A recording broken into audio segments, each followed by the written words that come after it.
우리 같이 한번 해볼까요? 내 말은 없어지지 아니하리라. 시작. 내 말은 없어지지 아니하리라. 아멘. 왜 갑자기 예수님께서 뜬금없이 천지는 없어지겠으나 내 말은 없어지지 아니하리라 31절에 이렇게 말씀하고 있을까요? 이 마가복음 13장은 마지막 때 일어날 일, 예수님이 죽으시고 난 다음에 이제 있을 그 예루살렘과 유대 땅에 엄청난 환란이 있을 것을 말씀하시면서 그 환란과 겹쳐서 마지막 때 끝날 일에 관해서 같이 말씀하고 있습니다. 그러니까 제자들이 그 말씀을 들을 때에 그 말씀을 도대체 어떻게 해석해야 될까? 어떻게 받아들일 수 있을까? 도저히 받아들일 수 없는 너무나 어마어마한 말씀이에요. 어떻게 우리 이스라엘 나라가 망하고 그렇게 또 엄청난 사건이 벌어지고 그 사건을 빗대어서 마지막 때 그렇게 엄청난 일들이 벌어진다? 이걸 어떻게 우리가 받아들여야 되지? 그들이 심각한 고민에 빠졌을 때 예수님께서 천지는 없어져도 내 말은 없어지지 아니한다 하시면서 그들에게 말씀하고 있는 것입니다. 자, 성경은 하나님의 말씀입니다. 아멘.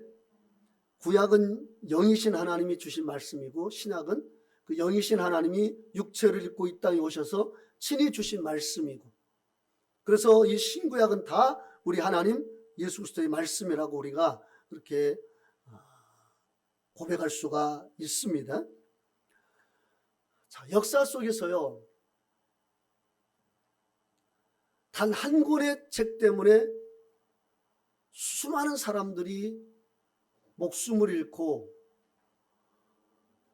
큰 핍박을 당한 일은 성경 외에는 없습니다. 성경 외에 그 어떤 책 때문에 사람들이 그 책으로 인해서 그렇게 핍박을 받고 불구가 되고 죽임을 당한 그러한 일은 전례가 없습니다. 오직 성경 말씀, 이 성경책 이거 하나 때문에 역사를 살펴보면 너무나 많은 사람들이 죽임을 당했습니다. 그리고 너무나 많은 사람들이 이 성경 말씀을 지키다가 초대교회사를 읽어보면 불구가 되고 안진뱅이가 되고 장님이 되고 손이 부러지고 그리고 목이 잘려나가고 온몸이 상한 곳이 없이 맞는 그러한 일들이 역사 속에서 비일비재했던 것을 알 수가 있습니다. 도대체 성경이 무엇이길래 그들은 성경 때문에 자기 목숨을 걸까요? 그들은 성경을 통해서 하나님을 만나고 생명을 경험했기 때문에 그렇습니다. 그래서 그들은 이 성경 말씀을 또 누군가에게 전해주기를 원한 거예요. 내가 이 말씀으로 하나님을 만나고 내가 이 말씀을 의지해서 기도했더니 성령을 받고 내가 이 말씀을 의지해서 내가 예수님을 따랐더니 예수님의 내 삶 속에서 이렇게 역사하셨다는 그 간증이 있는 사람들이 견딜 길이 없는 거예요. 그래서 성경을 가지고 가는 것입니다. 지금도 여전히 성경이 인쇄된 이후로 지금까지 가장 해마다 많이 팔리는 책은 성경입니다. 그리고 전 세계 가장 많은 언어로 번역돼서 보급되고 있는 것 역시 성경입니다. 제가 한번 찾아보니까 이제 거의 모든 나라 사람들이 자기 나라 언어로 번역되었다라고 이렇게 기록해 놓은 제가 이 글을 읽었습니다. 왜 그렇게 많이 인쇄되고 그렇게 많이 보급되고 그렇게 많은 사람에게 성경이 전달되고 있을까요? 이 성경이 하나님의 말씀이니까, 생명의 말씀이니까. 그래서 지금도 끊임없이 성경이 번역되고 또 보급되고 있는 것을 우리가 알 수가 있습니다. 저 북한에는 성경을 가지고 들어가면 그들은 사형을 당하든지 아니면 영원히 집에 돌아올 수 없는 아주 무서운 그러한 포로 수용소로 끌려갑니다. 그래서 그들은 중국에 나왔을 때에 성경을 통째로 머릿속에 로마서면 로마서를 통째로 암송해서 갑니다. 이제 검문에서 성경이 발견되면 죽으니까 통째로 중국에 나왔을 때 로마서를 암송해서 가요. 가서 거기에서 이제 암송한 말씀을 자기가 손으로 기록해서 그것을 묻어두고 한 번씩 봅니다. 그게 북한입니다. 그게 지금 바로 우리 위에 있는 동네에서 일어나고 있는 현실입니다. 왜 죽을 줄 알면서도 그렇게 그들이 그 일을 할까요? 성경은 생명이니까.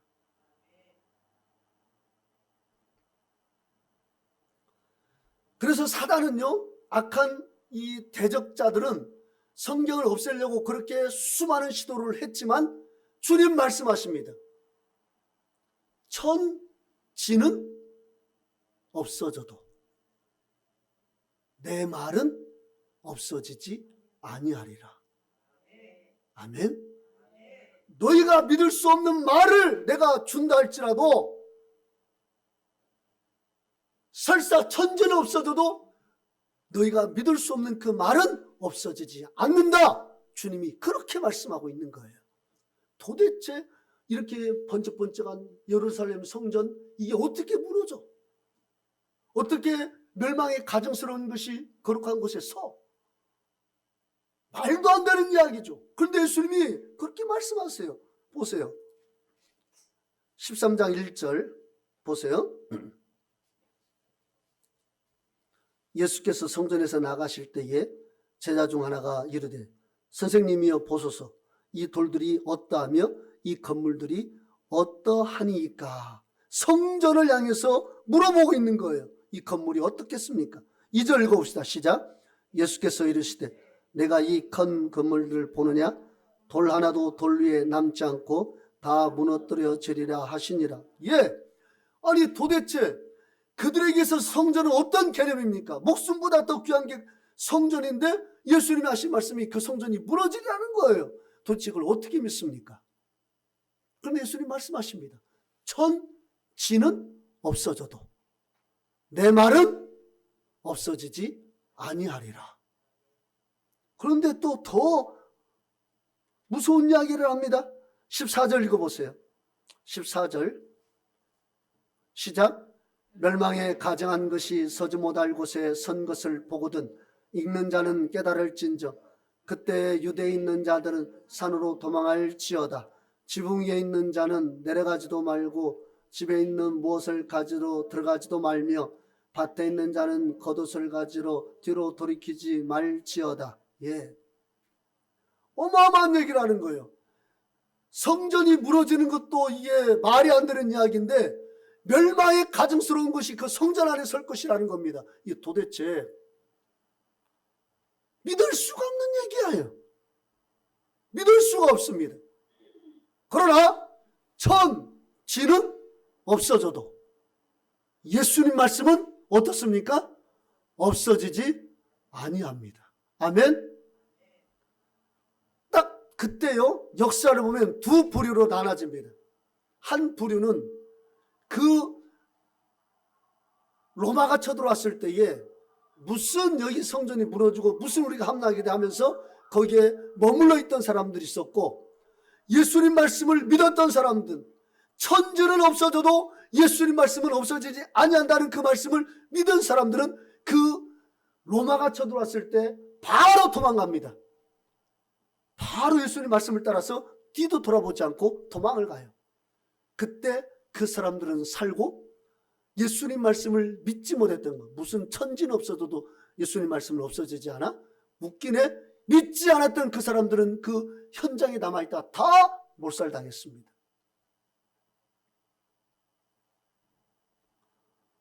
AD 70년에 일어났던 사건이에요. 그 당시에 눈에 보이지 않습니다. 예수님 말씀이 이루어질 것 같지 않아요. 어떻게 이렇게 멀쩡한 것이 갑자기 망해? 믿을 수가 없었습니다. 그러나 정확히 예수님이 승천하시고 난 다음 40년 후에 AD 70년에 로마의 티토 장군에 의해서 모든 것들이 다 쑥대밭이 되었고 다 죽고 나머지는 다 열방으로 나라와 민족으로 흩어졌습니다. 그때 그 나라가 지구상에서 사라져버린 거예요. 이스라엘이라는 나라는 더 이상 이제 팔레스틴 그곳에 존재하지 않습니다. 없어져 버렸어요.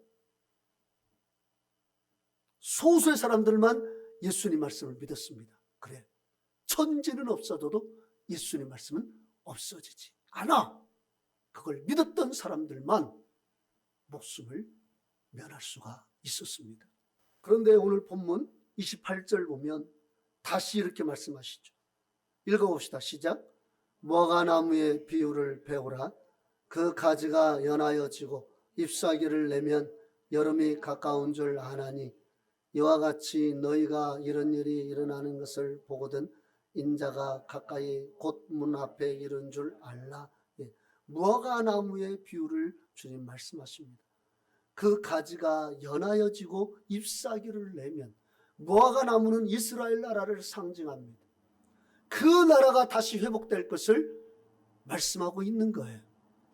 2000년 전에 없어져 버린 그 나라, 지도상에 아예 존재하지 않는 그 나라가 언젠가 때가 되면 다시 그 팔레스틴 땅에 설 것이라고 예수님께서 예언하고 있는 겁니다. 자, 천지는 없어져도 예수님 말씀은 없어지지 아니합니다. 1948년 5월 13일까지 정확히 이스라엘 나라가 1948년 5월 14일 날 지금 그 팔레스틴 그 땅에 그들이 독립선언을 했습니다. 그 전까지 그 나라는 없었지만, 그 전까지 이스라엘 나라는 역사 속에서 그리고 지도 속에서 찾아볼 수 없었지만 1948년 5월 14일 날 그들은 독립을 했습니다. 그리고 그때부터 지금까지 그 나라는 존속되고 있습니다. 주님 말씀하십니다. 다시 회복되리라. 다시 그 나라가 서리라. 그러면 땅 끝에서도 내가 내 백성을 모아서 내가 약속한 그 땅에 세우리라. 그러면 그 약속은 이루어집니다. 그 말씀은 반드시 성취됩니다. 여러분, 천지가 우리 사람들의 개념에 있어서는 예수님 말씀보다 천지가 위에요. 그러나 하나님 백성에게는 천지보다 하나님 말씀이, 성경이 더 위에 있습니다. 왜 그런지 아십니까? 우리 히브리서 11장 보세요. 히브리서 11장 3절 읽어보겠습니다. 시작. 모든 세계가 하나님의 말씀으로 지어진 줄을 우리가 아나니 보이는 것은 나타난 것으로 말미암아 된 것이 아니니라. 예, 믿음으로 모든 세계가 하나님의 말씀으로 지어진 줄을 우리가 안다. 아멘. 아멘. 천지가 무엇을 통해서 생겨났습니까? 하나님의 말씀. 그러니까 말씀이 위의 개념이에요. 천지가 위 개념이 아니라 말씀이 위 개념이란 말이에요. 말씀을 통해서 이 땅이 형성되고 온 우주 만물이 조성됐단 말입니다. 그러니까 천지는 없어져도 그 천지를 있게 한 말씀은 없어지지 아니한 것이 당연한 거예요. 아멘. 자, 주님 말씀하십니다. 이제 이스라엘 나라가 회복되면 내가 이를 날이 가까운 줄을 알라. 예수님의 재림의 때가 가까운 줄을 알라. 그렇게 말씀하십니다. 자, 천지는 없어져도 그 말씀하신 예수님 말씀은 없어지지 않습니다. 그러면 분명히 역사의 어느 순간에 주님은 다시 이 땅에 재림하십니다. 아멘. 예수님 말씀대로 성전이 무너졌고 예수님 말씀대로 멸망에 가정한 것이 그 거룩한 곳에 섰고 예수님 말씀대로 이스라엘 나라는 사라져버렸고 예수님 말씀대로 역사의 어느 순간에 다시 이스라엘 나라는 그 땅에 다시 그 나라를 이루게 되었고 이제 그때가 됐으면 내가 곧 문 앞에 이른 줄을 알라. 이 역시 예수님 말씀이 맞다라면 우리가 그것을 믿는다면 이것도 믿어야 됩니다.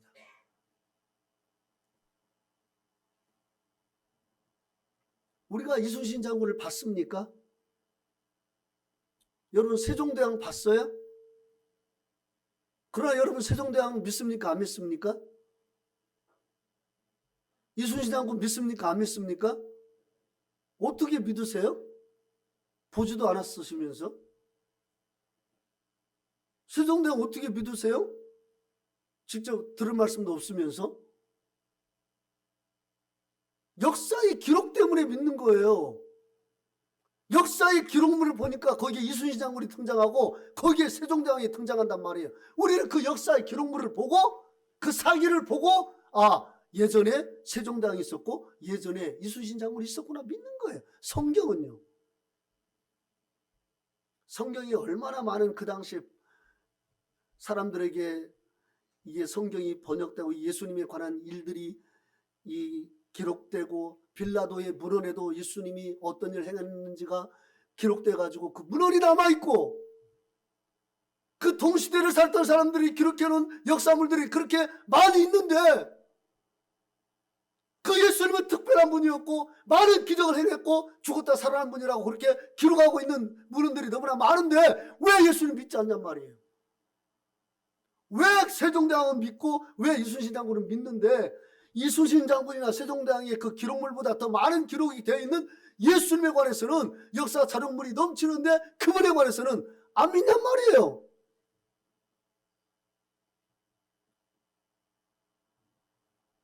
안 믿으려고 하니까 그래요. 우리가 성경을 부인하는 사람들을 보면은요, 성경을 안 읽어서 그래요. 성경을 많이 읽고 성경을 깊이 보고 연구하면은요, 부인할 수가 없어요. 그런데 안 읽으니까 부인해요. 모르니까 부인한단 말이에요. 예수님이 그렇게 말씀하셨는데 그대로 됐어요. 성경이 역사가 그대로 펼쳐졌어요. 심지어는 우리가 살고 있는 동시대 1948년도에 그 나라가 독립하면서 예수님의 그 말씀이 지금도 이루어지고 있어요. 그러면 다시 오신다는 그 말씀 이루어집니까? 안 이루어집니까? 이루어져요. 천지는 없어져도 그렇게 말씀하신 예수님 말씀은 없어지지 않습니다. 아멘. 그 예수님께서 말씀하십니다. 깨어 있으라. 오늘 33절부터 보면 주의하라, 깨어 있으라. 또 34절에서도 깨어 있으라. 35절에도 깨어 있으라. 37절에도 깨어 있으라. 네 번을 주님께서 말씀하십니다. 무려 4번이나 깨어 있을 것을 요구하고 있는 거예요. 다시 오실 주님을 영접할 준비를 늘 하고 있으라는 말입니다. 그런데요, 이 33절에 깨어 있으라 이 말은 아구리 푸네오라는 말인데요, 이 말의 뜻은 깨어 지키다 라는 뜻이 있습니다. 깨어 지키다. 아구리 푸네오. 그러니까 이건 의지적으로 깨어 지킬 것을 말씀하고 있어요. 여러분이 지금까지 살아오면서 하나님이 주신 은혜, 받은 은혜 있죠? 깨어 지키십시오. 분실하지 마세요. 잃어버리지 마세요. 역사 속에서 여러분에게 베푸신 그 놀라운 은혜가 여러분 가슴 속에 뜨겁게 작동할 수 있도록 늘 되새기고 그 주님께 늘 감사하며 그 주님을 높이십시오. 깨어 지키세요. 내게 주신 은혜, 내게 주신 말씀, 내가 받은 하나님의 응답, 내가 깨우친 것들, 그 좋은 영적인 유산들 깨어 지키십시오.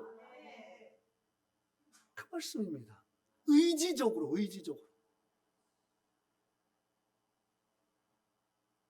그 다음에요, 34절과 35절과 37절에 깨어있으라, 이 말씀은 또 다른 원어입니다. 우리말은 다 깨어있으라 하지만 원어는 달라요. 여기 깨어있으란 말은 그레고레오라는 말입니다. 헬라어 그레고레오. 이것은 경계하다, 보초를 서다, 주의하다, 이란 의미를 가지고 있습니다. 예수님께서요, 겟세마네 동산에서 제자들이 졸고 있을 때 이렇게 말씀하셨죠. 우리 마가복음 14장 34절 봅시다. 읽어보겠습니다. 시작. 말씀하시되 내 마음이 심히 고민하여 죽게 되었으니 너희는 여기 머물러 깨어있으라 하시고, 여기 깨어있으라, 이 말씀이 그레고레오입니다. 경계하다, 보초를 서다, 주의하다, 이 의미를 가지고 있어요. 십자가에 못 박히기 전에 제자들에게 그레고레오, 깨어있으라 말씀하신 그 주님이 마지막 다시 오실 주님을 영접할 우리를 향해서도 그레고레오, 깨어있으라, 경계하라, 보초를 서라, 주의하라. 여러분 인생에 경계선을 만드십시오. 이탈하지 마세요. 말씀에서 경계를 서십시오. 경계를. 내가 가야 될 곳이 어디인지, 내가 머물 곳이 어디인지, 내가 그 말씀에서 벗어나는 것은 무엇인지 경계하시고, 거기서 내가 넘어가는 것이 있으면 다시 돌아오시고, 내가 너무나 소극적인 상태로 신앙생활하고 있다면 더 적극적으로 주님 앞에 나가십시오. 보초를 서세요. 여러분 영혼에 파수꾼을 세우세요. 그래서 사단이 여러분을 넘보지 못하도록, 여러분 영혼을 노략하지 못하도록 여러분 인생에 여러분 보초를 세우십시오.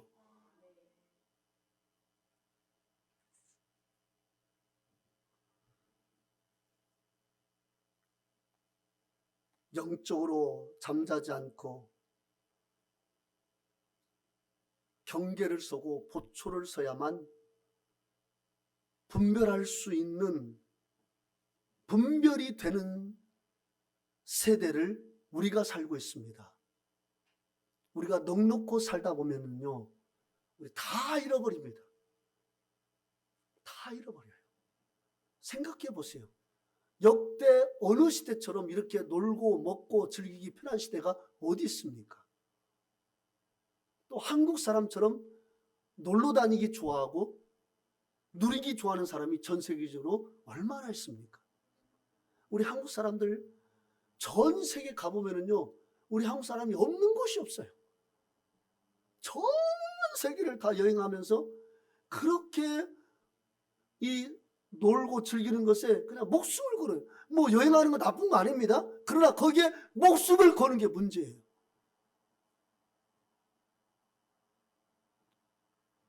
그냥 우리가 내 영혼의 경계를 서지 않고 보초를 서지 않으면, 나도 그냥 넉넉히 있으면 나도 모르는 사이에 거기에 다 빠져가지고 영적인 잠을 자는 건 순식간이에요. 순식간에 잃어버려. 내 영혼을 잃어버린단 말이에요. 내 영혼을 노략질가는 그러한 사단의 세력이 너무나 안팎으로 많아요. 놀러 가자, 즐기자. 사단이 유혹하는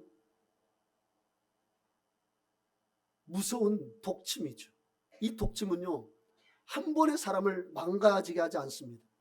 서서히 망가지게 하니까 깨우치지는 못하는 거예요.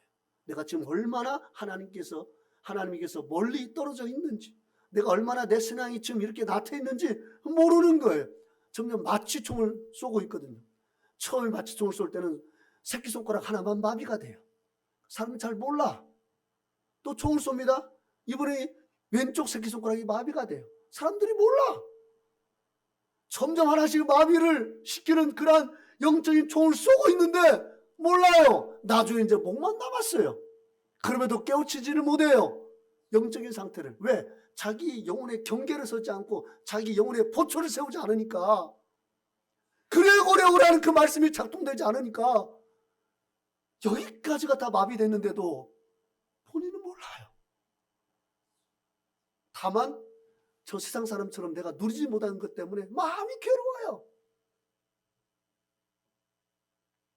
그러다 어느 순간에 머리까지 마비돼도 그때는 이미 예수님이 그에게서 떠났어도 몰라요. 이제는 밖에서 두드린데도 몰라요. 인공호흡을 하고 있는데도 몰라요. 너 그렇게 살면 안 돼 하면서 주님께서 인공호흡을 시키는데도, 심방박동을 시키는데도 몰라요. 왜요?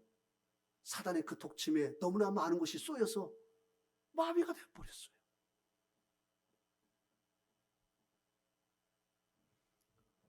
여러분, 예수님 말씀은 없어지지 않습니다. 깨어있으라고 4번이나 강조한 것은 그만한 이유가 있고, 그 깨어있으라는 것은 깨어 지키라는 의미고, 또 하나는 경계를 서라, 보초를 서라, 주의하라, 그런 의미가 있는 말씀이에요. 그만큼 마지막 때가 되면 믿는 자를 보겠느냐, 주님이 말씀하셨잖아요. 누가복음 18장에서 믿는 자를 보겠느냐. 주님이 다시 오실 때에 믿는 자를 보겠느냐. 다 자기 복음이 있어요. 내가 듣고 싶은 말씀만 듣고 내가 하고 싶은 것만 하는 자기 말씀이 있어요. 다. 그래서 예수를 믿지만 깊이 믿지 않아요. 내가 믿고 싶은 것만 믿어요. 이미 많은 곳에 사단의 독침에 쏘여서 마비가 돼서 그렇습니다. 그럼 우리가 어떻게 하면 깨어있을 수가 있을까요? 깨어있다는 것은 도대체 무엇일까요? 이 마가복음은요, 13장이 말세에 관한 장입니다. 마태복음, 마가복음, 누가복음입니까? 마태복음 24장이 말세에 관한 장이고, 마가복음 13장이 말세에 관한 장이고, 누가복음 21장과 누가복음 17장에 일부 기록하고 있고, 누가복음 21장에 이제 마지막 이 말씀에 관해서 기록하고 있는데요. 이 마가복음에서는 13장의 그 말세에 관한 말씀이 끝난 다음에 14장으로 가면 이제 마리아가 값비싼 향유 옥합을 예수님께 부어드리는 사건으로 연결됩니다. 그런데요, 마태복음에 보면 달라요. 마태복음에 보면 24장의 그 말세에 관한 그 이 마가복음 13장에 있는 말씀이 똑같이 기록되어 있는데, 그 다음에 25장에 깨어있으라는 말씀하신 그 구체적인 삶의 방법이 기록되어 있습니다. 그리고 마태복음 26장에 향유옥합 사건이 나와요. 그러니까 깨어있는다는 것이 뭔가를 알려면 마태복음 25장을 봐야 돼요. 자, 25장 봅시다. 마태복음 25장으로 가봅시다.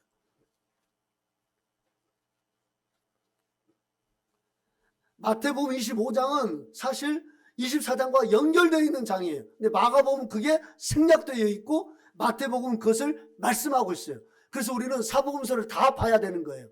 똑같은 사건을 기록해도 어떤 것은 자세하게 기록해 놓고 있고 어떤 것은 간략하게만 기록하고 있단 말이에요. 이 마태복음은 아주 자세하게 기록하고 있어요. 말씀 안에서. 그러면서 어떻게 깨어있느냐, 25장 보면 3가지로 말씀하고 있습니다. 첫 번째는 기름 준비하는 그 말씀이 기록되어 있죠. 깨어있는다는 것이 뭐냐? 기름을 준비하라는 겁니다. 기름을 준비하라. 25장 1절부터 13절까지 말씀이죠. 자, 7절 읽어봅시다. 시작. 7절. 이에 그 처녀들이 다 일어나 등을 준비할세. 처녀들이 다 등을 준비합니다. 기름도 있고 기름이 있으니까 불이 타겠죠. 등이 불을 밝히겠죠. 그런데 슬기로운 5처녀는 또 예비로 기름을 준비하고, 미련한 5처녀는 예비로 준비하는 기름이 없어요. 3절 보면 기름을 가지지 않냐고 그냥 등불에 있는 그 기름 가지고만 신랑을 맞으려고 나가는 거예요. 그러나 4절 보면 슬기 있는 자들은 그릇에 기름을 담아 등과 함께 가져갔다. 다 같이 등을 가지고 있는데 기름이 없어요. 한쪽은. 깨어있는다는 것이 뭡니까? 내 기름을 늘 준비하는 겁니다. 어떻게 기름을 준비합니까? 기름은 뭡니까? 성경에서 성령이에요. 늘 성령 충만을 간구하는 것입니다. 어떻게 하면 성령 충만할까요? 기도해야죠. 기도해야죠.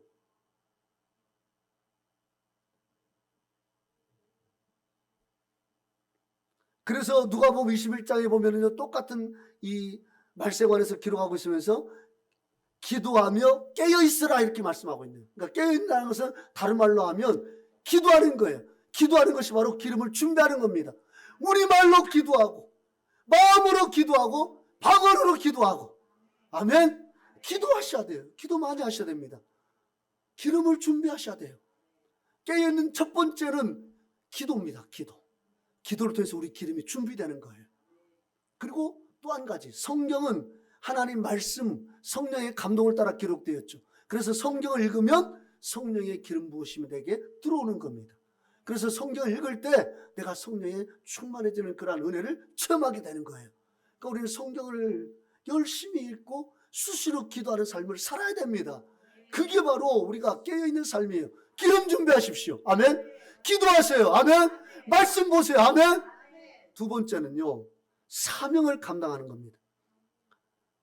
우리 14절부터요 30절까지 보면 달란트가 나옵니다. 달란트는 바로 내가 가지고 있는 재능을 말하죠. 그런데 15절 보면 읽어볼까요? 시작. 각각 그 재능대로 한 사람에게는 금 5달란트를, 한 사람에게는 2달란트를, 한 사람에게는 1달란트를 주고 떠났더니, 여기서 중요한 것이요, 그 재능대로 주었다는 겁니다. 그러니까 1달란트 받았다고 원망할 것이 없어요. 그 사람에게 5달란트를 주면 그 사람 망하게 하는 거예요. 그러니까 하나님 우리에게 각자 맞는 달란트를 주셨어요. 내게 맞는 재능을 주셨단 말이에요. 근데 나는 그걸 모르겠어요. 모르겠습니까? 제가 여러분이 가지고 있는 달란트가 뭔가를 알려드릴까요? 여러분이 관심 가는 분야가 있죠. 관심이 가지는 분야. 다른 사람은 저걸 보면 별로 관심이 안 가는데 나는 유독 그게 관심이 가. 그건 여러분이 가지고 있는 재능입니다. 그게 재능이에요. 그게 달란트입니다. 어떤 사람은 다른 사람보다 기도를 더 많이 하고 싶어. 뭔지 모르겠어. 막 기도를 하고 싶은 열망이 막 불타올라. 그 사람의 달란트는 그겁니다. 그 기도로 중보로 나가십시오. 많이 기도하세요. 누군가를 위해서, 내 형제를 위해서 기도하십시오. 어떤 사람은 뭐 휴지 떨어지는 것을 보지를 못해. 어떤 사람은 휴지가 막 쌓여있어도 그냥 막 지나다니는데, 어떤 분이 휴지만 보면 그냥 견딜 길이 없어. 교회가 저렇게 더러우면 안 되는데, 어쩌지 이런 마음을 가지는 분이 있어요. 그건 뭡니까? 거기에 달란트가 있는 분이에요. 그걸 가지고 하나님 앞에 내가 봉사하는 겁니다. 그게 깨어있는 거예요. 어떤 분은 또 다른 것에서 관심이 많아. 그걸 가지고 내가 주님을 섬기는 겁니다. 그게 그 사람의 달란트니까. 그게 깨어있는 삶입니다. 아무것도 안 하고 그냥 손 놓고 있는 그 삶이 아니라 주를 위해서 내가 무언가 할 수 있는 그것을 하는 것, 내가 관심 있는 그 분야로 하나님께 영광 돌리는 것, 주의 일을 하는 것, 그게 바로 사명을 감당하는 삶이고 깨어있는 삶입니다. 여러분이 무엇을 보면 가슴이 뜨거워집니까? 어떤 사람에게 관심이 많이 갑니까? 그건 그분에게 주신 달란트예요. 계속 문자로 신방하시고 전화로 하시고 하세요. 그게 그분의 달란트니까. 아마 다 있을 겁니다. 관심 가는 분야가. 그걸 가지고 하는 겁니다. 그 다음에 31절부터 46절까지 보면 이제 뭐가 나냐면 양과 염소가 나옵니다. 양은 어려운 사람을 돌보는 사람을 양으로 말씀하고 있고, 염소는 아무것도 돌보지 않는 사람을 염소로 말씀하고 있습니다. 뭘 말합니까? 이웃을 사랑하는 것. 이게 바로 깨어있는 삶입니다. 사랑을 베푸는 삶, 사랑을 나누는 삶, 그게 바로 깨어있는 삶이에요. 아멘. 여러분, 내 형제를 섬기고 이웃을 향해 선한 영향력을 끼치는 그러한 사람이 되시기를 바라겠습니다. 그게 깨어있는 삶이에요. 내 옆에 누가 죽어나가도 전혀 내가 그냥 나하고 관계없다라고 생각하는 그거, 지금 마음이 굳어있는 겁니다. 내 형제가 안 나왔습니까? 내 형제가 방황하고 있습니까? 기도해야죠. 기도. 같이 기도해 줘야죠. 밥을 사줄 수 있으면 사줘야 되고. 오늘 우리 송영상 우리 집사님이 저에게 또 좋은 샴푸를 가정당 하나씩만 주셔도 진짜 눈물이 날 정도인데, 각자 하나씩 주신다고 하니까 그냥 눈물이 폭포수처럼 쏟아지는 이 엄청난 사건. 섬기는 거잖아요. 베푸는 거잖아요. 나누는 거잖아요. 이게 바로 우리 공동체를 풍성케 하고 하나님의 사랑이 넘치게 하는 겁니다. 이걸 여기서도 또 내가 밖에 나가서도 누군가에게 친절한 말씨와 격려와 도움을 주는 것. 이게 바로 깨어있는 삶이에요. 우리의 착한 행실을 보고 하나님이 영광 받으십니다. 그게 빛과 소금의 삶이에요. 그리고 나도 저런 사람처럼 예수 믿으면 저런 사람처럼 믿고 싶다. 안 믿는 사람들에게 이 양령을 줄 수 있는 것은 세 번째입니다. 이웃에게 사랑을 베푸는 것. 여러분, 우리 예수님 말씀 없어지지 않습니다. 이제 주님 오실 날만 남았습니다. 깨어 있으십시다. 기름을 준비하고 사명을 감당하고 이웃을 돌보는데, 형제를 돌보는 그러한 삶으로 나가는 저 여러분 되시기를 주의 이름으로 축원합니다.